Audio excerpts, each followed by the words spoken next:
Hello,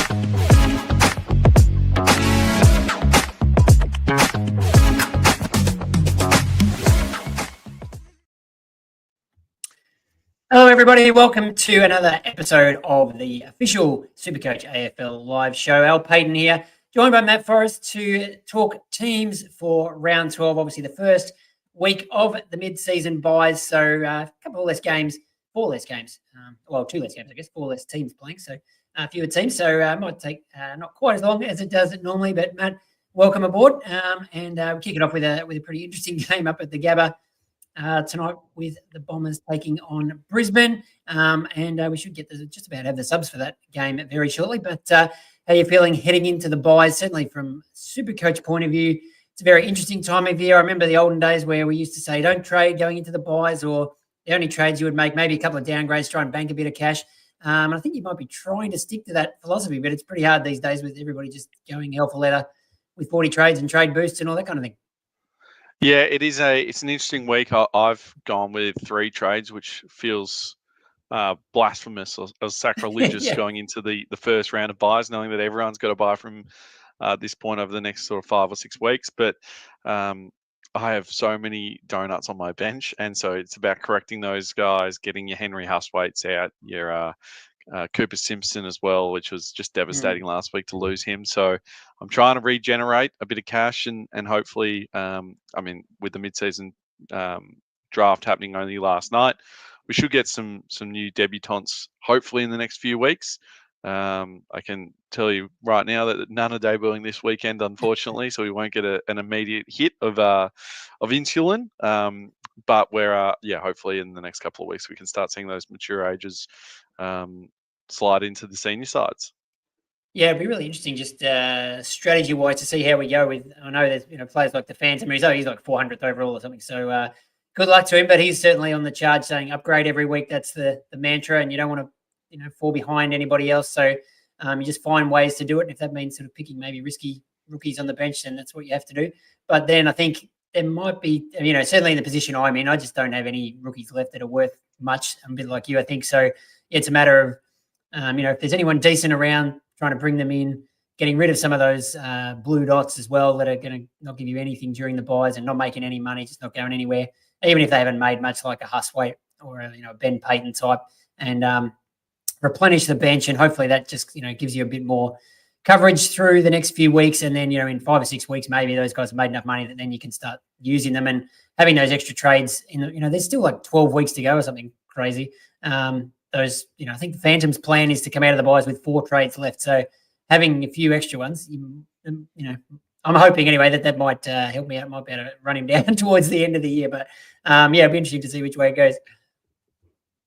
Yeah, I've tried to save my trades as much as possible, but I feel like I didn't trade Jack McRae or Horn Francis last week, knowing that the buys were coming, and it sort of gets a bit diluted missing guys when you're best 18 anyway.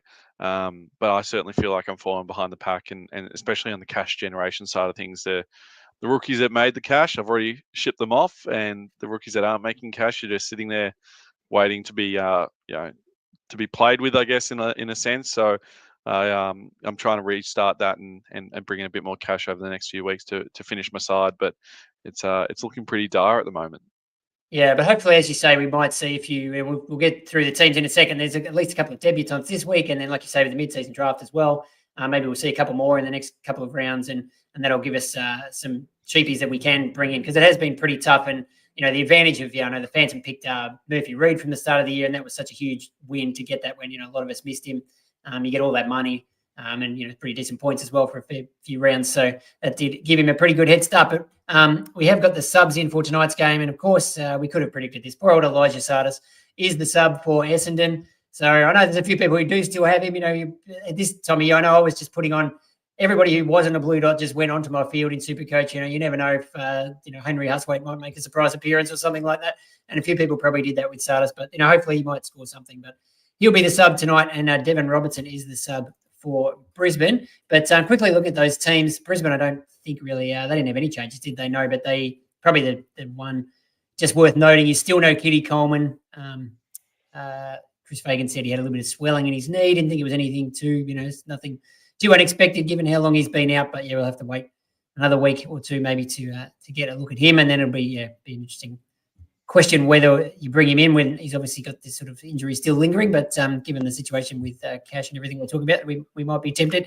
Ryan Lester there in the back pocket, handy. Grabbed him in a mid-season draft for our SuperCoach League today, which I was pretty happy with. But a few changes at the Bombers, and we just mentioned Sardis came back in. And Archer Day Wicks, so this is another one where I'm talking about I picked him up a couple of weeks ago out of desperation. You just chuck him on the field and, you never know your luck. And what do you know, he's back in. So I think he scored 30s in his 2 full games so far. So he might give me 30 points. He'd be maybe my 19th player this week, so he can come in and then drop off. But always nice just to have another guy who's actually playing, another warm body, as we like to say. And Zach Johnson is also playing. So he's obviously not the sub. 113k mid, playing his first game, and has been playing halfback in the VFL, apparently. He's a midfielder in SuperCoach, and he's halfback named in the side there. So, yeah, he's definitely one I'll be watching tonight. Hopefully, and, people bring in Angus Clark is another one worth noting too, that, he's only had the one game, obviously scored fantastic against Richmond last week, named on a wing, where he did start on a wing last week, but he found himself in the goal square a couple of times, was pretty smart to get down there, and ended up one-on-one against Hugo Ralsmith and cashed in with a couple of contested marks and goals, which really pushed his score up. Don't know how that's going to go tonight against Brisbane at the Gabba, but hopefully he can score a few points for us, and he'll be an option on the bubble next week. And, Zach Johnson could be another rookie we're looking at next week or the week after. Yeah, I really like Johnson as he's one of my favourite players to come out of the draft crop last year. Really late birthday, born on Christmas Eve, so only had pick 50 or something, isn't he? Pick 70, so only had about a week left of eligibility, but he had a limited preseason, came into the Bombers with a shoulder complaint, which he had surgery on, missed a whole chunk of time, wore the the fluorescent non-contact cap at Bombers, but is elite by foot. I wouldn't be surprised if he's one of the main distributors off the halfback flank for the Bombers, and he's super composed. And the one knock on him that probably has meant that he hasn't debuted in the last couple of months, even though he's putting up really good numbers, is there are question marks over his one-on-one defensive work because he's such an attacking player. So I guess we'll see how that goes. Hopefully he gets hidden a little bit there. But he has everything, all the traits of a good SuperCoach player. Uses it really well by foot. Can take a good inset mark, and it's just a smart footballer. So hopefully playing off that halfback role, gets a full game like Angus Clark did last week, and we're talking about him next week or the week after as a definite trade-in option. Are you going early on Clark after one game? I know a lot of people are. I was, and now that I see that Archer Day Wicks is in, I've swung to that, and I'll look at Clark next week. But I'm not sold on Day Wicks's production or job security like I am with Clark. But I just think getting in a 99k rookie now, getting in a 113k rookie next week, and then looking at Zach Johnson in a couple of weeks' time, it sort of makes sense to stack him up that way rather than trading in one early and missing one. So. That's the method to my madness, but I don't love it from my side of things. It's as I said, very scary for me at the moment, trying to correct all my poor rookie choices earlier in the season. Yeah, so 99k, and he's mid forward, which is a little bit helpful as well. As you say, I don't know if he's going to make a heap of money or score a heap of points, but I think last week a little bit surprise bonus that Tommy Gross got DPP, so he's a mid forward, and I can flick him and Archer Day Wicks between the two of them from the midfield to the forward line. So that's a pretty powerful move there. But anything is handy, especially over the buys. So we jump into the Friday night game. A few changes here for the Pies with some pretty good names back. Darcy Moore, Pendlebury, Brad Hill, Locky Schultz, and Steele Sidebottom all come back in. So Braden Maynard's out injured. William Hayes only got the one game, unfortunately. But, small forward didn't score super well last week anyway, but he's one rookie we won't have. Oleg Markov is back out, Will Parker's out, and Mason Cox has been dropped. And for the Hawks, only the one change. I did see Cam McKenzie was out, and I thought, don't tell me, Henry Huswaite. But no, he's not even an emergency. Jarman Impey is the man who comes in for the Hawks tomorrow night. Yeah, I think that, Cam McKenzie, since his hand issue earlier in the season, hasn't been the same. And we've probably gone, trying to get a bit more dash off that halfback flank. It'll be interesting to see where Weddle plays, whether the move of dropping a midfielder and bringing in a halfback flanker pushes him further up the ground. I do think the Hawks are slightly too tall in their defensive 6 or 7. So I think, moving one of the taller players out, whether it's Weddle or someone else, probably helps them a little bit. But yeah, really fascinating clash between two really good sides. Hawthorn being down, Collingwood was pretty average for 3 quarters and turned it on in the final term against North Melbourne last week. So that whether that's the response there in that last quarter or if we're expecting a better performance from them, time will tell. But this is shaping to be match of the round sort of areas. And we'll talk Supercoach captains in a little bit, but do you reckon Finn McGuinness goes to Nick Dacos? He hasn't really played a tagging role this year. The effectiveness of him in 2023 probably gives us a bit of a chance to see a bit of a tag there.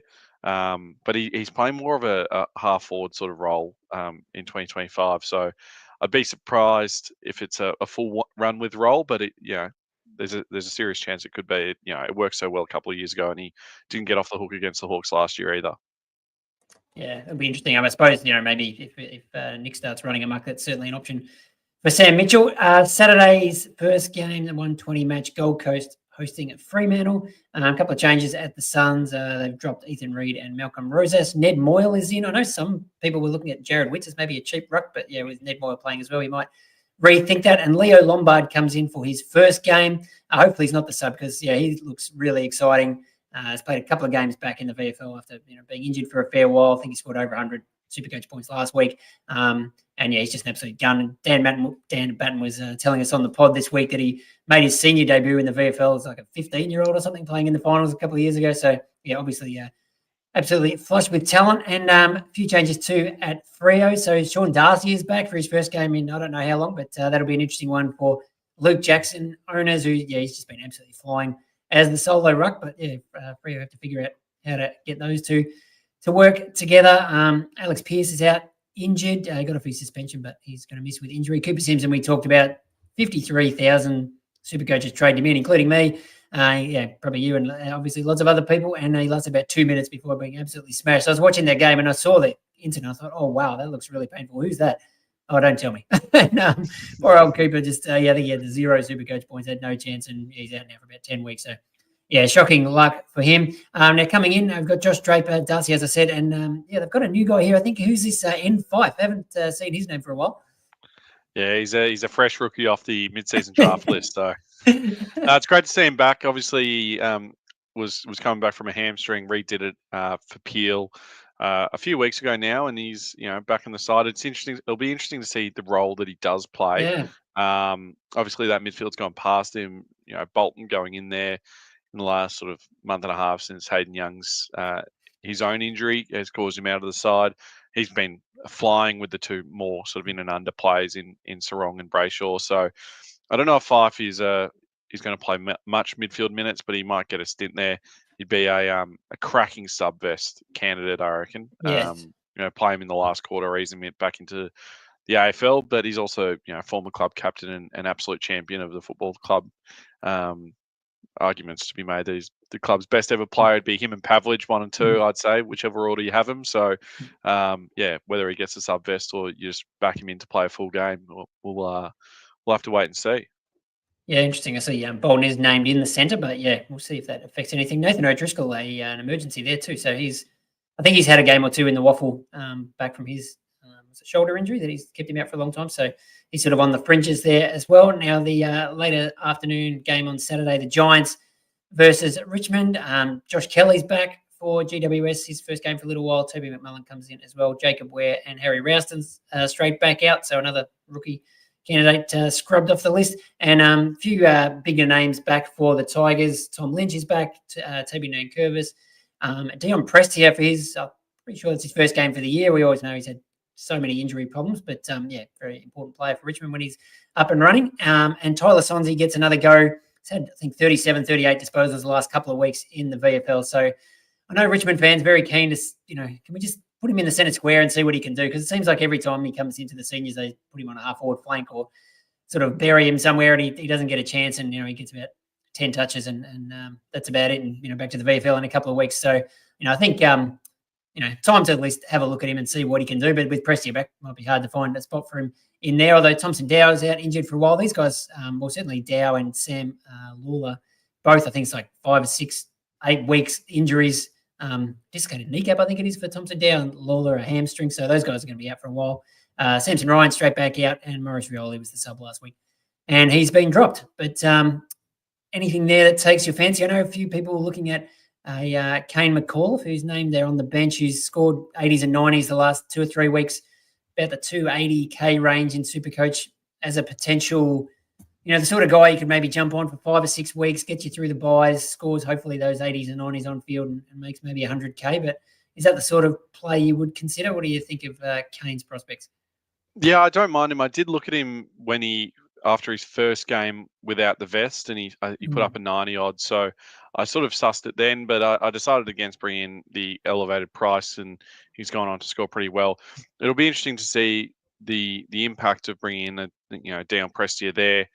I'd expect his Prestia and Sonsi probably share a role in the midfield and rotating forward, and Prestia it stinks of a bit of a managed minutes sort of game. So yes, whether he cracks 70% time on ground, it'll be interesting to see. I'm not going McAuliffe now. He's just slightly too expensive for me. But I do love, and he's named on the bench, so I'm a bit worried about him. But we'll have to hang out and just confirm that one. But Caleb Smith, he's played a number of games. I think he's played 5. Yeah, he's played 5 games, but he's been the sub 3 times. With the scores of 19, 23, and 11, which is awesome. But he played against the Bombers last week, full game, and scored a 69. So he's only priced at 127K. I think he started at 121. So he's going up. So he's technically on the bubble where his price will go up next week. So and he's very cheap. So if he's not named on field, if he's not named the sub, he'll definitely be on my side. I don't know where I'll pivot to if he isn't named, if he's named the sub, but I'm taking a chance on him and hoping someone else cops the vest, whether it's a Steely Green or a Sonsi even. They're probably more likely candidates than Smith, but hopefully he can get a full game again. Yeah, and speaking of rookies, Campbell Gray, they're named at fullback, so he's a pretty popular bubble boy this week, and I'm probably going to bring him in 119K. He's a defender forward in SuperCoach, and he can play at both ends, so hopefully that helps him. Obviously, he's come in when Noah Bolter's been unavailable, which he is again this week, but then he will be back next week, and I think there's only maybe 2 games for the rest of the year where that curfew is going to be an issue for him. So hopefully Gray, if he plays like he did last week, I think they have to keep him in and just sort of find a spot for him. If he plays forward, you could easily see a Sims or a Jonty Ford getting a rest. Obviously, he's probably not going to score as well if he's down there, but if he can keep playing, that's what we want. Or maybe a Trainer. I did hear some talk that maybe Trainer would be rested this week. That hasn't happened, so maybe that's going to be an option next week. But probably going to bring him in and just fingers crossed. And the other one I want to check for the Giants, very interesting, Locky Wfield named at halfback. So if we can trust that, last week he didn't take a kick in famously for the first time in about 3 years.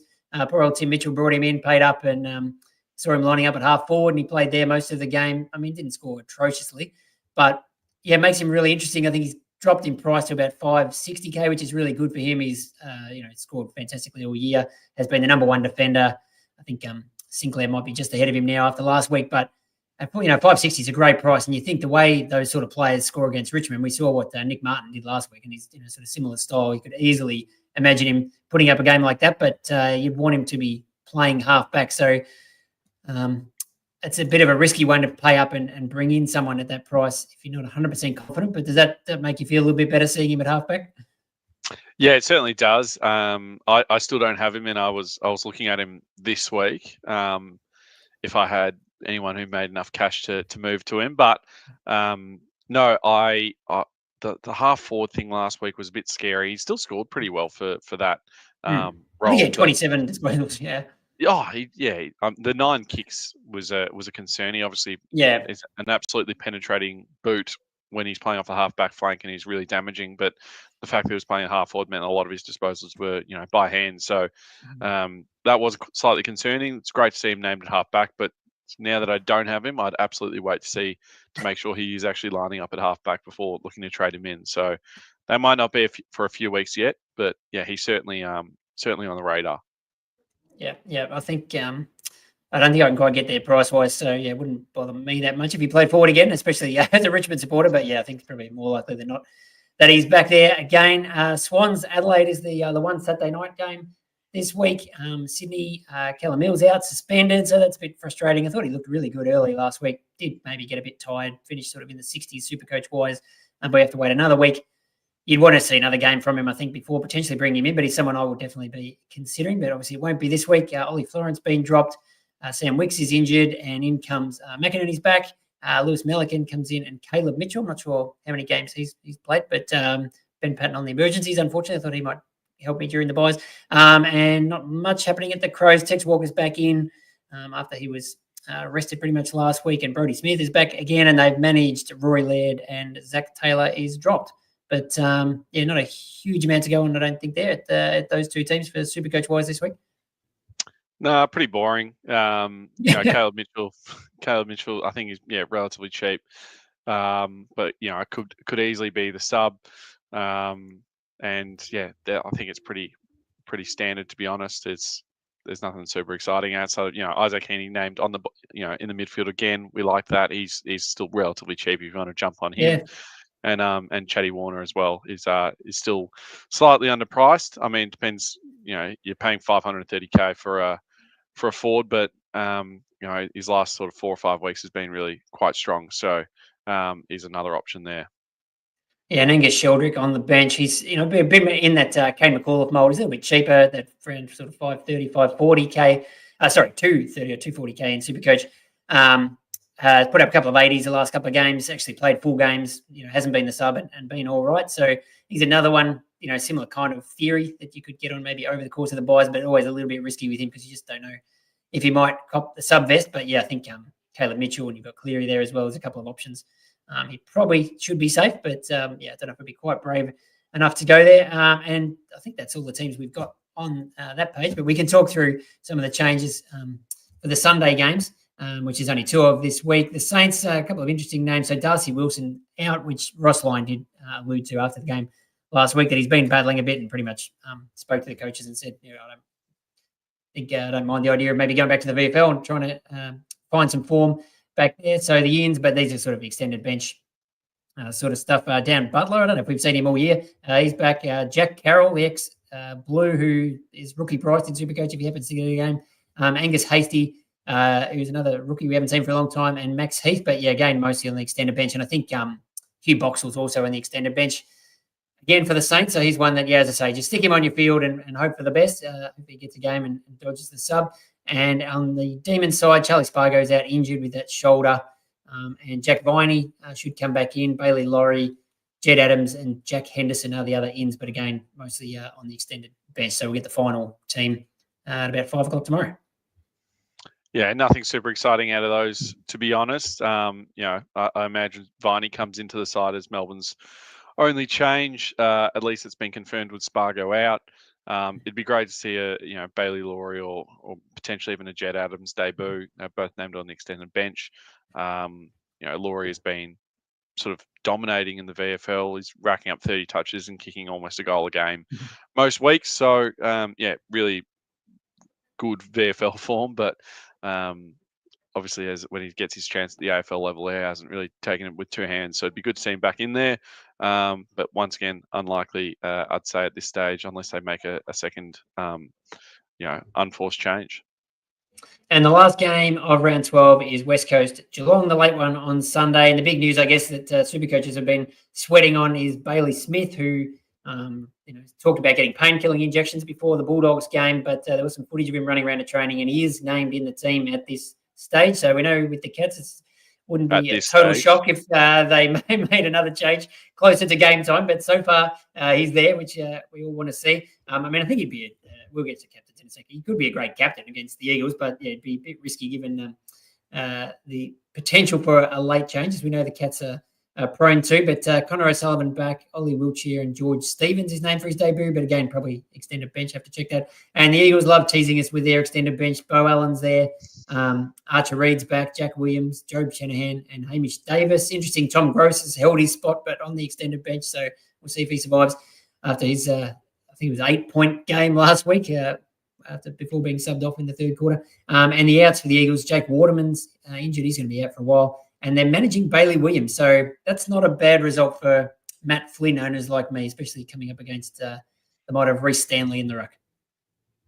Yeah, I'm very excited as a fellow owner of Matty Flynn. So hopefully he can put up 200 points and, restart that cash gen and, help us lift beyond the 30K season ranking that we both currently own. Oh, it might be a little bit higher than that, but yes, no, I think I'm not planning on trading Flynn for a few more weeks. So yeah, his break even's creeping up. So if you could, just at least get that this week and keep tracking for a few more rounds until the Eagles bye, at least that'd be really handy. But that's it for the teams this week. Obviously, as I say, with the bye, we got Carlton, the Bulldogs, Port, and North all on the bye. So that's all your blue dots in a Supercoach. And obviously, a reminder that it's only best 18 scoring this week, so you only need to get 18 scores on field.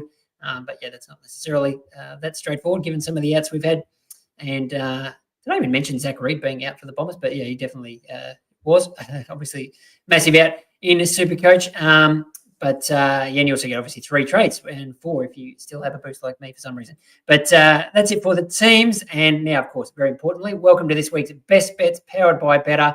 And, of course, I have to remind people that last week I may have had some talk about Isaac Kako. We won't worry about that. But I did mention that Nick Martin was $10 to win the boomerang for the best on ground in the Dreamtime game, which he saluted. So, unfortunately, I didn't actually put that on myself. But hopefully someone did and enjoyed that win because, I'll just live off that one for the rest of the year. But what have you got for us this weekend, Matty?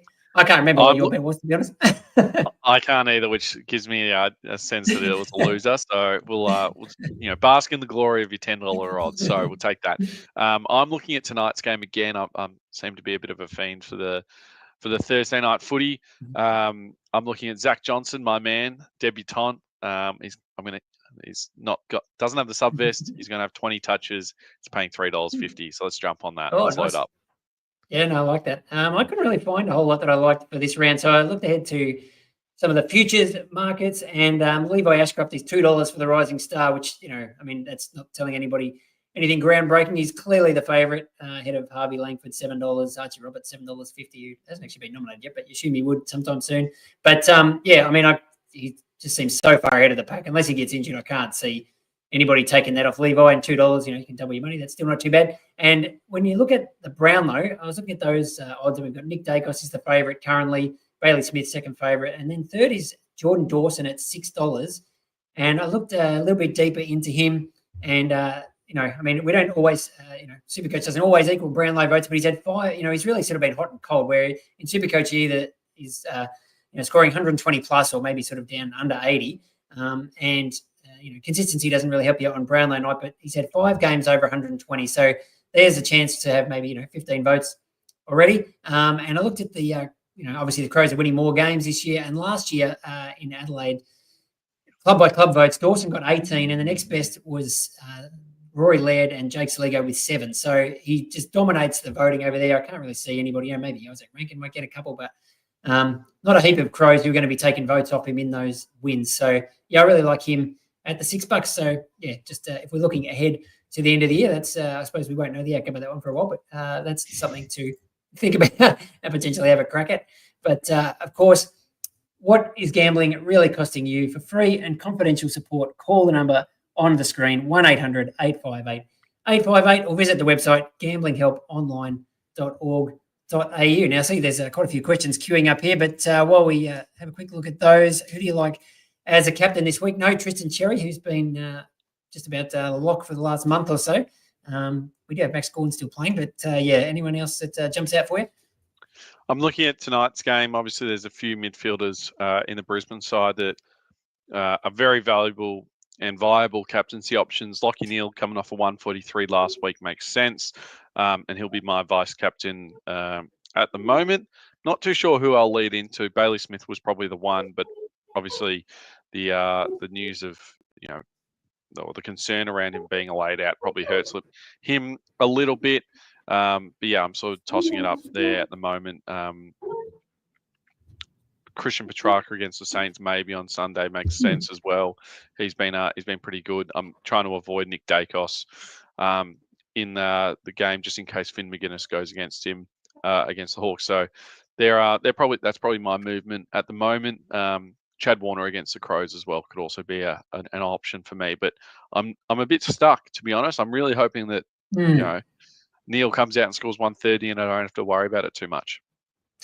Yeah, well, I think, you mentioned Nick Dacos. I think you could potentially VC him on a Friday night in case he doesn't get tagged. But I think with the game on tonight, I'll be doing the same as you. VC on. You could put, if you've got, I don't know if 10 many people have Hugh McCluggage or a Dane Zorko, but I think Lockie Neal for me, in 2 of his last 3 against the Bombers, he's gone absolutely massive. He had a 198 a couple of years ago and then a 160, I think, last year against them.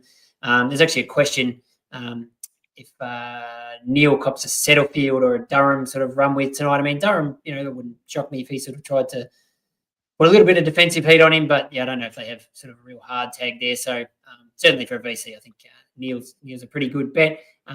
Zach Merritt is another possibility. Brisbane don't really tag, so he should score all right. If you've got anyone with Tom Green, I think he could score really well, or Whitfield against the Tigers. It's been maybe a VC for Whitfield, given just a little bit of uncertainty around the role, but he could go absolutely massive up there. And then, the fullbacks on the Sunday. I'm potentially bringing in a Max Holmes this week, so I reckon he'll score all right against the Eagles. Maybe Matty Flynn in the ruck, as you mentioned, but I've got Max scoring, so hard to go past him. I think he scored 180 last time he played St Kilda last year. Hard to know what Rowan Marshall's doing at the moment. He's a bit all over the shop, but I think as a safe backup captain, feel pretty safe with Max sitting there. But some interesting questions to quickly go through. So Jacob asking here, Max Holmes or Nasiah Wanganeen Miller as a defensive upgrade. They're pretty similar price. I think maybe Holmes a couple of grand cheaper. Yeah, no, Holmes is a couple of grand more expensive. So 519, really? 515. No, you're right. Yep. They're only split by 2 points per game. It depends on if you've got a Sinclair or not. So if you have Sinclair, I'd be more likely to go Holmes. If you've got, if you don't have Sinclair, I'd be going with Nasiah.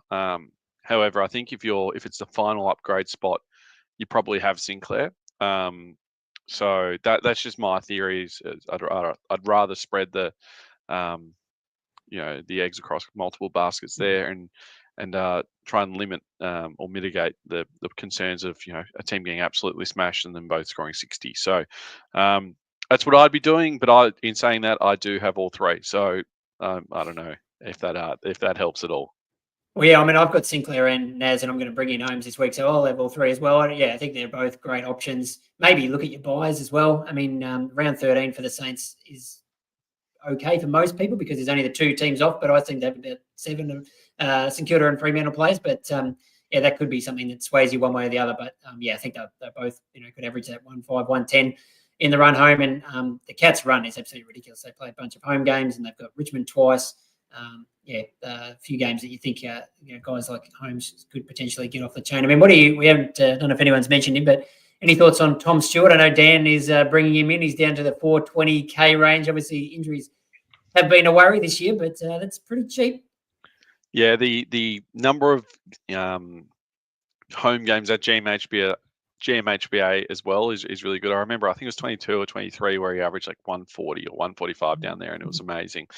But I'm steering clear, I think. I don't know. I hadn't even considered him until Dan mentioned him. I think it was earlier in the week. So I guess we'll have to. I'm still worried about his now. I just don't trust Geelong not resting him or managing him at some point over the course of the next sort of 10 weeks. So there's that. Same with Bailey Smith, to be honest. I imagine both of them will get a management at some point, and that'll be annoying, but it's just part of the game, I guess. Just trying to mitigate any concern around that. Yeah, Geelong's too good at that, unfortunately. Yeah, talk about their amazing draw, but if they're safe in the top 4 or top 2, and then they come up against Richmond at home, be the kind of game that they just let Baz or any of those guys have a week off. So, but as you say, can't really predict it, but maybe just don't stack yourself with too many of them. Quick question, Josh asking, should we still bring in Luke Jackson with Darcy being named? I wouldn't bring him in. He's quite expensive. If I had him, you just fingers crossed. Darcy's been playing pretty low minutes anyway, and Jackson's still been scoring okay. But yeah, probably scratch Jackson as a trade-in option at this stage anyway. Yeah, I wouldn't trade him out if you have him. I wouldn't trade him in if you don't. I think it's fine to either way. You just back in, him not scoring too well, but also scoring enough to be okay with it. So, Sean Darcy's such a big obstacle for Jackson being a genuine top like he'd be a number 1 ruck, number 2 ruck in the comp from a SuperCoach perspective this year if he didn't have Darcy to contend with each week or most weeks or some weeks. Question from Dylan: trade out Huswaite or Clay Hall? I mean, I'm not sure how much Clay Hall made any money. Probably Huswaite, because at least you get 40 grand or something for it if you go down to a rookie. But I think this is sort of your theory, and I'm with you that you can carry a couple of these dead guys on your bench sort of for the rest of the season, but you don't want a whole bench full of them. That's really going to catch up with you pretty quickly. So I'm on the side of moving on these guys, and probably Huswaite, if he as we saw, he's not even in the 25 this week, so seems like he's a fair way back in the pecking order again. Yeah, I'd say exactly the same. I think there's a better chance of Hall playing at a bad club than Huswaite playing at a good one, unfortunately. So, I'd be leaning more towards getting rid of Huswaite. Yeah, no, I agree with that. Will's with you. Do you trade in Archie Day Wicks? He is on the bubble. I mean, you asked, so I guess that's a yes. I've already got him, so he could join the club, Will. But yeah, I'm not super confident how he'll go tonight. Yeah, I'm not super confident either, but I'm doing it, and that's all the information I can offer. So, I sort of heard my thoughts before about Wayne saying he's just come in late, asking about Campbell Gray's job security. I mean, he did come in as a straight swap for Noah Bolter. We know Noah's back next week. I mean, do you think Campbell goes straight out, or it might just depend how he goes this week? He played. He was nearly Richmond's best player last week, so they couldn't drop him after that. I guess we'll see how he goes this week, whether he gets a Cadman or somebody like that. See how he goes. Yeah. His 13 spoils was the highest for the round, so that was pretty good. Adam Muzo was pretty happy with him when asked in his press conferences, both after the game and also midweek. So I guess there's that. Noah Bolter is obviously will be back for day games and there's scope for him to play interstate games as well. I think he's going up to they're essentially trialing it this weekend when they're playing the Giants. He'll play in the VFL game early and then fly back by himself. So there is scope to do that on when he's playing in the AFL side, which is fine. I don't think that he's necessarily just going to come in and out of the senior side when Bolter is available or unavailable, but hopefully he does play well enough this week that there is a serious conversation about whether they can play both of them in the same side, because they do play a relatively similar role.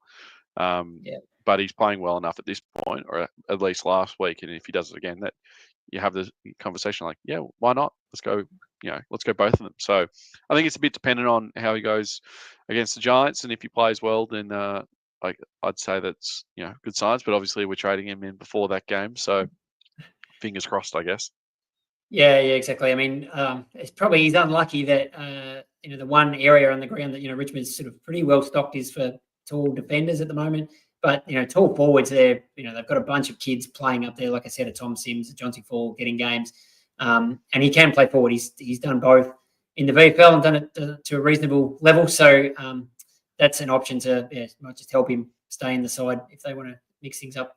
As you say, but best we can say is fingers crossed, and I hope he has another good game this week and makes it so they can't drop him. Last question, Slotty. He likes Holmes, which I like Holmes. Also talking about Clary. So this is an interesting one. Look, heaps better last week, and the week before he was good too. He's still about the same price as he was when we got him at the start of the year, and when we trade, most of us traded him out a few weeks ago. Could you potentially bring him back in? Yes, I think so. I think I don't love the idea of a $1.5 million player playing as a tag. But it seems to be working in the sense that he's, he laid like 15 tackles last week. And so it gets him around the ball. He's playing midfield. He's still winning a fair bit of his own footy. But the tackle numbers have gone up massively. So, it's only his second ton for the year against the Swans. And, he might drop again to, below 90. So, we'll have to wait and see, but there were certainly good signs against Sydney that defensive pressure side of the game was working in a sense, and tackles equals points, which is fantastic. So hopefully the scoring can remain relatively consistent, because we all picked him and we're hoping for 105, 110 point average, and sitting around the 90s is not exactly where you want to be. Yeah, I mean, watching him last week, that when we picked him, that's what we were hoping for, obviously. Just the Ds were, looked like I thought we were watching a game from 2021. They were, Gorm was slaughtering Grundy in the ruck, and Petrarca was dominating, and Clary was dominating. So yeah, these were in a everyone was in a much happier spot than they have been for a while. So yeah, there's some good signs there. But I suppose just to finish off the second part of Slotty's question is do you maybe pass on Holmes this week and save the money and get the Bont when he comes off the bye next week? I probably would be leaning that because Holmes has still got a bye in a few weeks' time. If you've got the cash to go to a Bont in a few weeks, for next week over Holmes, then that's probably the play. It gives you a free run of games during the buys when he's playing. So that's the way I'd be leaning. Yeah.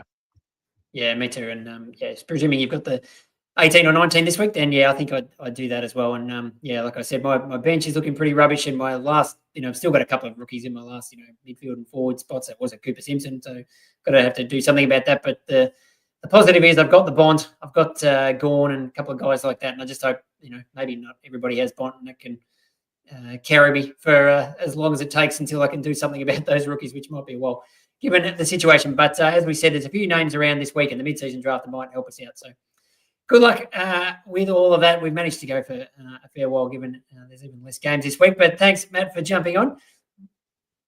Thanks for having me. Love it. Enjoy the footy this week. Good luck, everybody, with your trades. Try and dodge those blue dots through the buys, and we'll catch you next week.